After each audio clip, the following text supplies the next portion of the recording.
శ్మశానంలో కట్టిన వాళ్ళు ఎవరు పేరు వేయించుకోరు, ఎందుకో తెలీదు. అదేం బాగలేదు అనిపిస్తుంది. అట్లనే మనం అంతే, వాళ్ళ పేరు వేశారు కూడా అక్కడ, కానీ చూసారా లేచి ఒక్కరోజు కూడా చూడలే వాళ్ళు. ఏం ప్రయోజనం? ఇది ప్రయోజనం లేదు. లేక 20 ఏళ్ళు అయిన తర్వాత తవ్వి చూసారా మా తాతగారు ఎట్లున్నారో, పడుకున్నారో లేదో అని చెప్పేసి, అది ఏం ప్రయోజనం? అందుకని ఇప్పుడిప్పుడు అందరూ కూడా నేర్చుకున్నారు. అమెరికాలో కూడా దహన సంస్కారం చేసేస్తున్నారు, పూడ్చటం లేదు. మా సంప్రదాయం అండి, మా పూర్వీకులు అట్లా పూడ్చుకొని వస్తూ ఉంటే కొన్ని కోట్ల మంది ఈ భూమి అంతా అదే అయిపోతుంది. ఎక్కడ చూసినా అదే అయిపోతాయి. మనం ఇల్లు కట్టుకోలేము, ఆ ఇల్లు దాని మీద కట్టుకుంటే అన్ని బాధలు పడుతూ ఉంటాం, పిల్లలు పోతూ ఉంటారు, ఇంట్లో అప్పుల్లో బాధపడుతుంటే. ఎందుకంటే ఎక్కడో కింద శ్మశానం ఉంది, అందుకని కట్టేశాం. ఎక్కడ శ్మశానంలో కూడా ఇల్లు కట్టేస్తున్నాం మనకు, ఎందుకంటే స్థలం లేదు.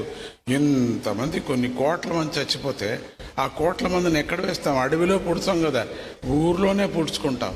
ఆ ఊరు పెరిగే కొద్దీ శ్మశానం మీద కూడా ఇల్లు కట్టుకుంటాం. దాంతో మనకు నిద్ర పట్టదు, భూతం ఏదో నడిచినట్టుగా ఉంటుంది, ఇంట్లో అంతా ఏదో కేకలు పెట్టినట్టుగా ఉంటుంది. మంత్రవాది దగ్గరికి వెళతాం, ఆయన కాస్త గడ్డపులు కొట్టేస్తారు. వాళ్ళు కొంచెం మంత్రం అని చెప్పేసి వాస్తవం దగ్గరికి వెళ్తాం. అసలు ఇక్కడికి నువ్వు రావనేకూడదు అని చెప్పి అది తవ్వితే 20 అడుగుల్లో 30 అడుగుల్లో ఒక పీనిగా ఉంటుంది. ఎందుకంటే దహనమే చాలా మంచిది అన్నారు. చాలామంది విల్లులో కూడా రాస్తారు, మా సంప్రదాయం నీటిలో కలిసిపోయిన ఎవరొద్దన్నారు, నన్ను దహనం చేయండి, నన్ను కాల్చేసేయండి. అది ఎంత బాగుంటుంది. కరోనాలో ఎవరిని పూడ్చలేదు, కరోనాలో అందరినీ కాల్చారు. కారణం అంటే ఆ రోగం అటువంటిది, అంటుకుంటుంది, అందరి దగ్గర అంటుకుంటుంది. కాబట్టి కరోనాలో మొత్తం కాల్చేశారు. అసలు మనకు చూపించలేదు కూడా, బంధువులకు చూపించలేదు మనకు. ఏం ప్రయోజనం ఇంత సంపాదన చేసి? జీవం పోయిన తర్వాత శరీరాన్ని లాస్ట్ దర్శనం కూడా లేకుండా చేసేది ఆ కరోనా వచ్చి అట్లా చేసింది. చాలామంది ఇళ్లలో ఇప్పుడు ఏడుస్తుంటారు, లాస్ట్లో మా తాతను చూడలేదు, మా నాన్నను చూడలేదు, నా భార్యను చూడలేదు, నా మొగుడిని చూడలేదు అని ఏడుస్తున్నా ఇంకా ఏడుస్తున్నారు. అటువంటి రోగం అది. మొత్తం క్లీన్గా పోతుంది, అన్ని కర్మలు పోతాయి. దహన సంస్కారం అనేది కర్మ పోతుంది, కర్మ ఉండదు మనకు, పోతుంది, అది క్లీన్ అయిపోతుంది మొత్తం.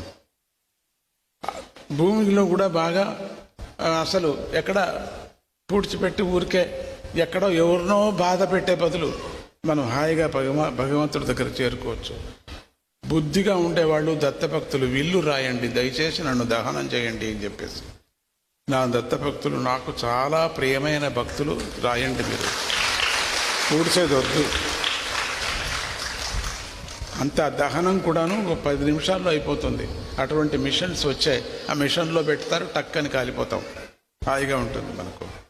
ఎందుకంటే మనం అంతా యోచన చేయాలా, మన ప్రయాణం అది ఎప్పటికే ప్రయాణమే, అది ఎప్పటికీ ఉంటుంది, ఉండే లాస్ట్ ప్రయాణం మంది. ఆ లాస్ట్ ప్రయాణం బాగా ఉండాలి మనకి.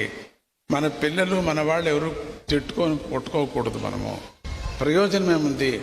మన శరీరాన్ని పూడ్చిపెట్టి ఇంకొకరికి బాధ పెట్టే బదులు దహన క్రియ చేసేస్తే ఎంత బాగుంటుంది. దాన్ని తీసుకుపోయి గంగలో కలపండి, దాన్ని తీసుకుపోయి ఇంకో చోట కలపండి, జీవన ముక్తి పొందుతాం. మనం సముద్రంలో కలపండి, జీవన ముక్తి కలుపుతాం.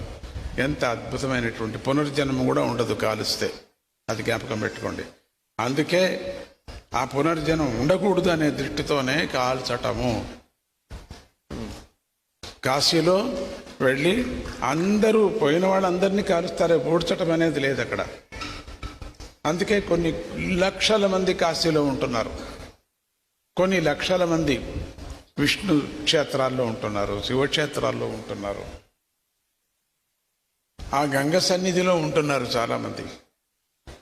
అది ఇంక మీద నాకు ప్రేమగా ఉండేటువంటి భక్తులు, నా దత్త భక్తులు, దయచేసి మీరు మీ సంప్రదాయం పూడ్చేది ఉంటే ఒక విల్లు, చిన్నది విల్లు రాసాము, ఒక చిన్న పేపర్లో రాసినా చాలు. పెద్దగా విల్లు చేసి దానికేం స్టాంపు గింపు అంటిల్సిన పని లేదు. పక్క వాళ్ళకు చెప్పినా చాలు, నీ పిల్లలకు చెప్పినా చాలు, రే పూడ్చొద్దంటారు నన్ను కలిసేసేంటారు అని. బాగుంటుంది, అది ఎప్పటికైనా బాగుంటుంది. ఒకసారి చెప్పి పెట్టేసుకోండి.